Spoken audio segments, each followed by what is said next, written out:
टीमचे काहीतरी डाऊट्स होते असं तू म्हणाला असं, तर आजच्या आज क्लिअर करून टाकू. आणि ती धिंगरा बरोबरची मीटिंग ती पण आजच्या आज लावून टाकू, लगेच पुढे जाऊया. ऐक तू जरा रिलॅक्स हो. एवढं पॅनिक होऊ नकोस. मी गंमत करत होतो तुझी. एवढं काय झालंय तुला? हा, रिलॅक्स. मी असं खूप वाहवत चाललोय का? म्हणजे दिवस रात्र एकाच व्यक्तीचा विचार करत राहतोय मी. म्हणजे हेल्दी नाहीये रे हे. ऐक तू उगाच पॅनिक होतोयस. असं काही झालेलं नाहीये. It's okay. तू जरा ब्रेक घे प्लीज. शांत हो. खरं सांगू, स्वानंदी मॅडम बद्दल मला जसं वाटतंय ना तसं आजपर्यंत मला कधीच कोणाबद्दल नाही वाटलं रे. त्यांनी माझ्याकडे असं नुसतं बघून स्माइल केलं ना, शांत वाटतं आतमध्ये, एकदम शांत. पण त्यांना जेव्हा स्ट्रेस येतो ना तेव्हा मला अजिबात शांत वाटत नाही. मला असं वाटतं की आता काही करून पहिला त्यांचा स्ट्रेस कमी केला पाहिजे आधी. म्हणजे त्या आधी एकदम स्ट्रेस फ्री आणि एकदम शांत राहायला पाहिजे. पण ह्याला कसं काय प्रेम म्हणायचं? तू वेळ आहेस का? ह्याला प्रेम नाही म्हणायचं तर कशाला म्हणायचं? नाही काय माहिती का, जर काय एखाद्या वेगळ्या व्यक्तीबद्दल तुला हे जर का वाटलं असतं तर मला काळजी वाटली असती की ती व्यक्ती खरंच तुझ्या एवढी सेन्सिबल आहे का, तुझ्यावर एवढं प्रेम करते का. पण हे सगळं तुला स्वानंदी वहिनीबद्दल वाटतंय. आणि मला सांग, स्वानंदी वहिनी एवढी सेन्सिबल, समजून घेणारी आणि सगळ्यांच्या मनाचा विचार करून वागणारी दुसरी कुठली व्यक्ती आहे का तुझ्या आयुष्यात? नाही. तेच तर. आणि स्वानंदी वहिनीला जेवढं तुझ्याबद्दल वाटतं ना तेवढंच तुलाही तिच्याबद्दल वाटतं. सिंपल. आणि म्हणूनच तर तुमचं नातं मजबूत आहे. आता बघ, ती आयुष्यात आल्यापासून किती बदललायस तू. म्हणजे असा फुर्र करत चहा काय पितोय, कौतुक काय करतोय, स्वतःच्या तब्येतीची काळजी काय घेतोय, स्वानंदी वहिनीच्या तब्येतीची काळजी काय घेतोय. खरं सांगू, मला ना हा बदललेला स्वभाव फार आवडलाय बॉस. त्यामुळे पॅनिक होण्याची गरज नाहीये. ट्रस्ट मी, तू आणि स्वानंदी वहिनी मेड फॉर इच अदर आहात. हो रे. येस. म्हणजे माझं नशीब चांगलं म्हणून मला स्वानंदी मॅडम सारखी बायको मिळाली. नाहीतर माझ्यासारख्या विक्षिप्त माणसाला कोणी सहन केलं असतं रे. म्हणजे त्या सुद्धा कशा सहन करत आहेत मला काय माहिती. नाही बघ, ती सहन वगैरे नाही करत. ती तुझ्यावर प्रचंड प्रेम करते. अरे म्हणूनच ती ही जादू झालीये. म्हणजे आमचा समर राजवाडे हा कसा विक्षिप्त न राहता रोमॅन्टिक झालाय.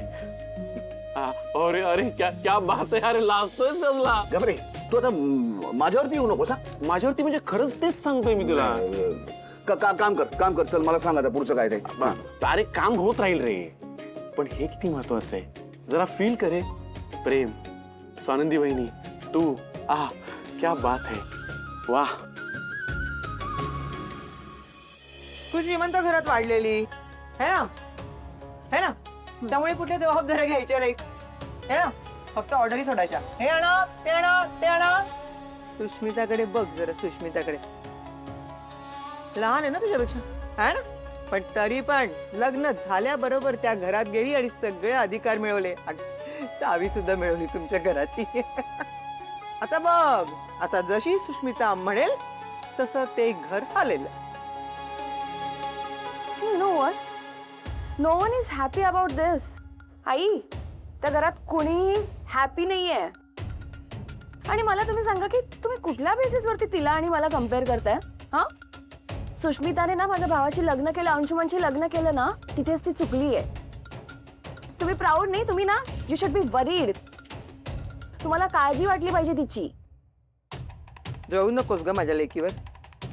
श्रीमंतीत लोळते ती. हो प्लीज आई, नुसतं श्रीमंत असून उपयोग नाहीये.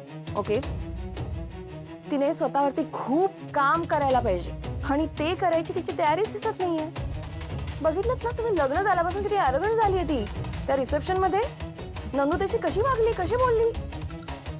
So bad.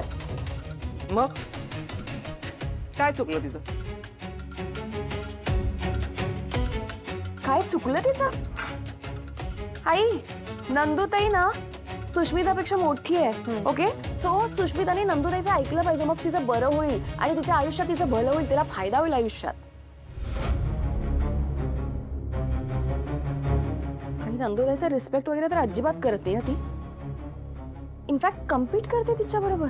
म्हणजे काय तुम्ही अधिकार वगैरे म्हणताय ना, ते अधिकार तिला मिळालेले नाहीयेत.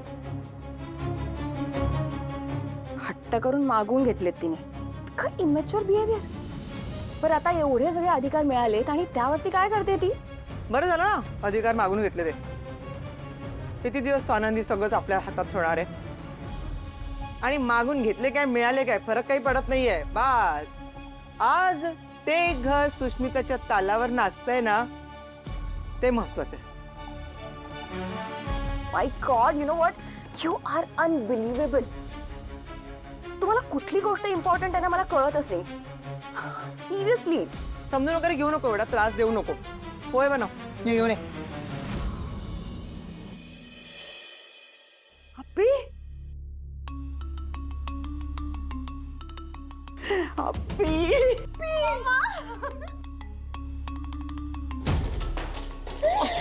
मम्मा मी आले. अरे तुम्ही असे उभे का? ते उधळा ना बोला.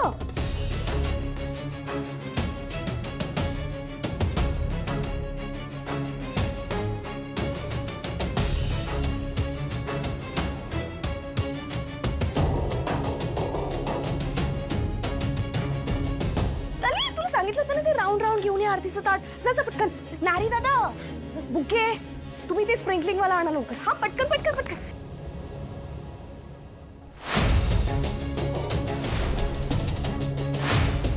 सुष्मिता,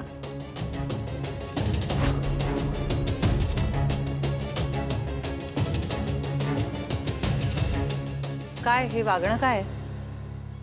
अर्पिता ताई इथे राहायला येणार नाहीयेत हा राजवाड्यांनी घेतलेला निर्णय आहे. तू तो बदललायस? आणि ते सुद्धा आम्हाला कोणालाही कल्पना न देता तू परस्पर त्यांना इथे घरी राहायला कसं काय बोलवू शकतेस? मी बोलवू शकते ना, अधिकार आहेत मला. सुष्मिता, हे तू बरोबर वागली नाही याचं. यासाठी नाही मिळाले तुला अधिकार का? अधिकार अधिकार म्हणून जे काय सारखं सांगत सुटलीस ना आम्हाला, त्याचं महत्त्व समजून घे. त्याची ग्रॅव्हिटी समज. मनमानी करत सुटण्यासाठी नसतात दिलेले ते अधिकार. कसले असतात? घर सांभाळण्याचे असतात, जबाबदारी घेण्याचे असतात. घराचं एक बजेट असतं, ते इथे तिथे होत नाहीये ना. घरातला स्टाफ नीट काम करतोय ना, आपलं घर नीट चालू आहे ना, या गोष्टीसाठी असतात अधिकार.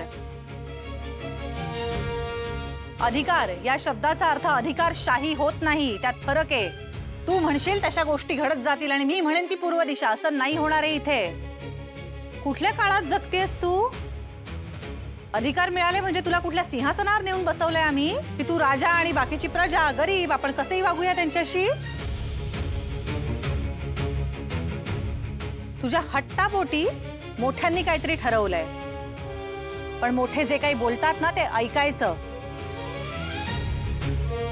आणि तू जे आत्ता वागतेस त्याला हुकुमशाही म्हणतात, अधिकार असणं नाही म्हणत.